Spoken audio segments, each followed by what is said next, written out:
बांग्लादेश में जमात इस्लामी पर पाबंदी आयद कर दी गई। हसीना वाजिद की हुकूमत ने जमात इस्लामी को अस्करी दहशतगर्द तंजीम करार देकर पाबंदी लगा दी। बैरून ममालिक हमारे शहरियों के ऐसे रवैयों और अखलाकियात से मायूस हो रहे हैं। दुनिया के दीगर ममालिक में तौहीन रिसालत, तौहीन कुरान और मुसलमानों के खिलाफ पुरतशद्दुद और नफरत अंगेज वाक़यात में तेजी से इजाफा तो देखा गया। से सुनते हैं ना कि दहशत गर्दों को और इस तरह की सरगर्मियों को जोड़ दिया जाता है, इंतहा पसंद कहा जाता है मुसलमानों। जमात इस्लामी और उसके तलबा विंग को हालिया तलबा एहतजाज में तशद्दुद का जिम्मेदार करार दिया गया। इसको बड़े पैमाने पे देखा जा रहा है कि सिर्फ उसको नहीं बैन किया, उसके स्टूडेंट विंग को भी बैन कर दिया और उनकी एसोसिएट जितनी बॉडीज हैं उनको भी बैन कर दिया और उनको मिलिटेंट एंड टेररिस्ट ऑर्गेनाइजेशन कहा गया। क्या ये कल्चर्स का कॉन्फ्लिक्ट है? दो कल्चर्स का तसादुम है? क्या ये दो मज़ाहिब का तसादुम है? क्या तारीख से ये सब कुछ चलता चला आ रहा है? ये अभी हुआ है। मैंने आपको कहा ना, बड़ा गंभीर मसला है ये, आप इसको इतना छोटा मत लीजिए, ये बड़ा गंभीर मसला है। इट मीन्स कि शेख हसीना वाजिद जो है वो मल्टीपल लेवल पे प्ले कर रही हैं। वन, वो वेस्ट को एक तासुर देंगी कि जमात इस्लामी ये मुसलमान है, ये इस्लामिक निज़ाम को नाफिज करना चाहते हैं, ये दहशतगर्द हैं। That is one thing. Islamophobic रुझानात वाक़यात में तशवीशनाक जो इजाफे हैं उसकी वजूहात क्या समझते हैं आप डॉक्टर साहब? जिस तरीके से इस्लाम को और मुसलमानों को दुनिया में प्रोजेक्ट किया गया, उस वक्त अगर हमारे ममालिक खासतौर पे जो मुस्लिम ममालिक हैं वो आगाही को बढ़ाते, जो कि बाद में उन्होंने इस चीज़ के बारे में सोचा, लेकिन अभी भी उसमें काफ़ी कोशिश की कमी है, तो अगर वो कर लेती तो ये नौबत के नासूर यहाँ तक ना फैलता। बांग्लादेश में कोटा सिस्टम के खिलाफ पुरतशद्दुद मुजाहिरों के बाद हुकूमत ने जमात इस्लामी बांग्लादेश और तलबा तंजीम इस्लामी छात्रा शिविर पर पाबंदी लगाने का फैसला कर लिया। अब जमात इस्लामी के कई हिस्सों को भारत में भी बैन कर दिया गया। लगभग 99% या आप कह लो 95% जमात इस्लामी की जड़ें भारत सरकार कट्टरपंथ और आतंकवादियों के सपोर्ट के कारण काट चुकी है। थोड़ी मोड़ी जमात इस्लामी अभी भी भारत में मदरसे चलाती है, मस्जिदें चलाती है, ऑपरेट करती है जमात इस्लामी। खास करके जम्मू एंड कश्मीर में ज़्यादा ये एक्टिव थे, वहाँ से इनको उखाड़ा गया। बात कर लेते हैं बांग्लादेश में जमात इस्लामी को बैन कर दिया और बांग्लादेश ने जमात इस्लामी को एक टेररिस्ट ऑर्गेनाइजेशन घोषित कर दिया, उसके तमाम शाखाओं को भी टेररिस्ट ऑर्गेनाइजेशन घोषित कर दिया गया। मैं ये समझती हूँ कि भारत एक सेकुलर कंट्री है, आप समझें या ना समझें, मैं ये समझती हूँ। और मैं तो हमेशा से इसके ऊपर बड़ा खुश होती थी कि देखिए कितनी बड़ी आबादी, कितना बड़ा मुल्क, कितनी ancient civilization, one of the most ancient civilizations is Hinduism, Indians, और पुरानी तरीन तहजीबों में से एक तहजीब, लेकिन फिर भी सदियों से एक साथ रह रहे हैं मुसलमान, हिंदू और कितने ज़्यादा फ़िरके। और ठीक है ऊँच नीच होती रहती है, लेकिन वो बड़े जो है इतनी बड़ी आबादी बढ़ते चले जा रहे हैं, मुसलमान कम नहीं हो रहे। यहाँ पे माइनॉरिटीज़ कम हो रही हैं, वहाँ पे कम नहीं हो रहे, बढ़ रहे हैं मुसलमान, ये बात याद रखिएगा। तो आप उसको मतलब अगर कुछ लोग इस तरह कर रहे हैं कि लड़ाई नहीं बननी चाहिए, ये दाग लगेगा। और अगर कोई अच्छी चीज़ जिसको, जब मैं सेकुलरिज्म का नाम लेते हैं ना, मेरे पर अब यहाँ से लानत मलामत कि ये तो हैं देसी लिबरल, कुफ्र कहते हैं कि सेकुलरिज्म जो ये तो कुफ्र बकते हैं, ये इनको पता नहीं है, पढ़ा ही नहीं कभी, मतलब इनको माने नहीं पता सेकुलरिज्म के। तो हम तो ये रोते हैं कि हमारे मुल्क में ये नहीं है, तो जिस मुल्क में है वो लोग भी क्या ख़त्म करने पे चलें भाई आप? ये खित्ता चैंपियन नहीं है, पाकिस्तान, इंडिया, बांग्लादेश, हम ह्यूमन राइट्स के चैंपियन नहीं है। हमारे बहुत ज़्यादा जो है ह्यूमन राइट्स वायलेशंस होती हैं, तो इसके बावजूद हम भारत की मुस्कान के साथ खड़े हैं, ठीक है। तो अगर तो हम ये सोच के खड़े हैं कि हम बहुत अच्छे हैं और दूसरे बहुत बुरे हैं, तो हमें अपने गिरबान पे इन सब चीज़ों पे जो है झांक लेना चाहिए। इस्लामोफोबिक रुझानात वाक़यात में तशवीशनाक जो इजाफे हैं उसकी वजूहात क्या समझते हैं आप डॉक्टर साहब? इसकी वजूहात तो देखें काफ़ी पहले से शुरू हो गई थी, लेकिन 9/11 के बाद ये तासुर बहुत तेजी से फैलना शुरू हो गया। और इसकी वजह यह है कि जिस तरीके से इस्लाम को और मुसलमानों को दुनिया में प्रोजेक्ट किया गया, उस वक्त अगर हमारे ममालिक खासतौर पे जो मुस्लिम ममालिक हैं वो आगाही को बढ़ाते, जो कि बाद में उन्होंने इस चीज़ के बारे में सोचा, लेकिन अभी भी उसमें काफ़ी कोशिश की कमी है, तो अगर वो कर लेती तो ये नौबत के नासूर यहाँ तक ना फैलता।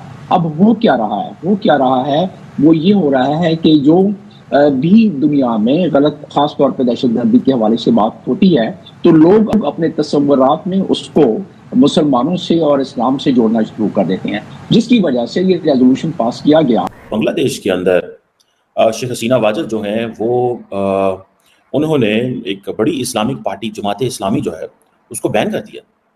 इसको बड़े पैमाने पे देखा जा रहा है कि सिर्फ उसको नहीं बैन किया, उसके स्टूडेंट विंग को भी बैन कर दिया और उनकी एसोसिएट जितनी बॉडीज हैं उनको भी बैन कर दिया और उनको मिलिटेंट एंड टेररिस्ट ऑर्गेनाइजेशन कहा गया। और जिससे वो कहते हैं 200 से ज़्यादा लोग, आपको पता है रिसेंटली जो वायलेंस में हलाक हुए, जब ये स्टूडेंट प्रोटेस्ट शुरू हुए, ये बहुत बड़ी तादाद में 200 लोगों का हलाक होना एक डेमोक्रेटिक मुल्क के अंदर।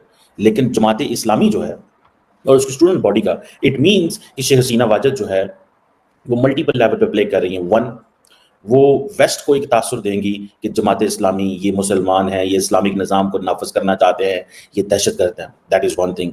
इंडिया के अंदर भी जमात इस्लामी मौजूद है, पाकिस्तान के अंदर भी जमात इस्लामी मौजूद है। लेकिन वहां पे इंडिया को भी एक जिसे वो कहते हैं ना कंफर्ट एरिया में लेके आएंगे। अभी हाल ही में मैं देख रहा था कि भारत के जो अम्बेसडर हैं वो शेख हसीना वाजिद से मिले हैं ढाका के अंदर।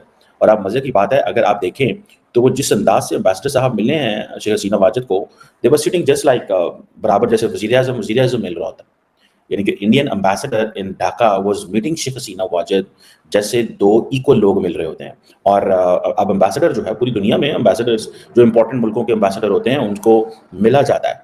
और आपको पता है इंडिया ने बिल्कुल न्यूट्रलिटी शो की है। इंडिया ने कहा है कि ये बांग्लादेश का इंटरनल मैटर है, हम इस पर करेंगे, बिकॉज इंडिया को पता है कि इन केस हालात कहीं भी शिफ्ट हो सकते हैं, कुछ भी हो सकता है। अगर हमने शेख हसीना वाजिद की सपोर्ट की तो उसमें there could be a problem later on के हमारे खिलाफ ना सेंटीमेंट्स आ जाए। और अगर हम इसमें पार्टिसिपेट करते हैं या हम सपोर्ट करते हैं शेख हसीना वाजिद को, तो जो बांग्लादेश की अवाम है वो हमें नापसंद करेंगे। So it's better to stay silent. लेकिन जो बांग्लादेश के अंदर इंडिया के अम्बेसडर मिले हैं उनको, तो मैडम शेख हसीना वाजिद और इंडियन अम्बेसडर बिल्कुल साथ साथ बैठे हुए थे। और अम्बेसडर बड़ा अनकंफर्टेबल था कि the prime minister of the country is treating me like a prime minister. तो ये चीज जो है जारी बात है, she was conveying an important message to Indian government.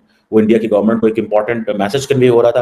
वो क्या मैसेज हो रहा था मुझे तो नहीं सारी बातें पता, लेकिन मुझे इतना पता है कि वो इंपॉर्टेंट मैसेज था। The reason behind is the way the ambassador was being treated, the way the ambassador was welcome. ये 2 दिन पहले की बात है। और ये जो अभी आया है कि जी अब जो एक जमात को बैन कर दें, आपको पता है पाकिस्तान के अंदर भी इमरान खान की पार्टी को बैन करने की बातें की जा रही हैं, बिकॉज कि जी वो टेररिज्म को सपोर्ट करते हैं, बिकॉज उन्होंने इस वक्त मुल्क के अंदर लॉ एंड ऑर्डर क्रिएट किया हुआ है। इस तरह की बातें की जा रही हैं, एंटी कॉन्स्टिट्यूशनल है एंड सो फोर्थ। सो और ये जो अब जो सिचुएशन बांग्लादेश के अंदर है जिसको देख के सारी दुनिया लार्जली खामोश है। देखिए इस वक्त दुनिया में पहले कभी होता था, हम कहते थे कि freedom of speech, freedom of expression, इस तरह की चीजें। अब ममालिक लंबा चौड़ा नहीं बोलते। आप अपने मुल्क में क्या कर रहे हैं, एज लॉन्ग एज आपके इंस्टीट्यूशन आपके साथ है, आपने अपने मुखालिफों को दबाया हुआ है या जैसे भी रखा हुआ है, द इंटरनेशनल कम्युनिटी नहीं बोलती। आप डेमोक्रेसी हैं तो बिल्कुल ही डेमोक्रेटिक वर्ड जो है वो आपके ऊपर हल्का हाथ रखेगी, नोइंग के जी ये लोग तो दहशतगर्द है, हम एक इलेक्टेड हुकूमत है, हम इलेक्शन जीत के आए हैं, ये हमें तंग कर रहे हैं। जैसे अमेरिका के अंदर 6 जनवरी के बाद उन्होंने कहा जी ये लोग तो जो इन्होंने हमारा सिस्टम को उलट-पुलट करने को। तो दोस्तों आपको पता चली गया होगा जमात इस्लामी क्या है। मुझे तो ये लगता है जमात इस्लामी को जब बांग्लादेश ने बैन कर ही दिया गया तो अभी नहीं क्योंकि चिंगारी भटकेगी। कुछ साल बाद भारत को भी जमात इस्लामी को बैन कर देना चाहिए। जब मुस्लिमों के खिलाफ या मुस्लिमों के खिलाफ ऐसे प्रोपेगेंडा फैलता है, उसमें जो मारधार करने आते हैं ना, प्रोपेगेंडा भी ये खुद ही फैलाते हैं कि मुस्लिमों पे जुल्म हो रहा है, और खुद मारधार करने भी यही आते हैं, बांग्लादेशी खास करके। तो भाई इन बांग्लादेशियों को भी पहचानो, ये सब जमात इस्लामी के मदरसे वाले बीज हैं। और बांग्लादेश की गवर्नमेंट कहीं ना कहीं ये सही कर रही है, जमात इस्लामी पे बैन लगना चाहिए। जमात इस्लामी पाक में बहुत ज़्यादा ऑपरेट करती है, पाकिस्तान में, पाकिस्तान की हालत अस्त व्यस्त है।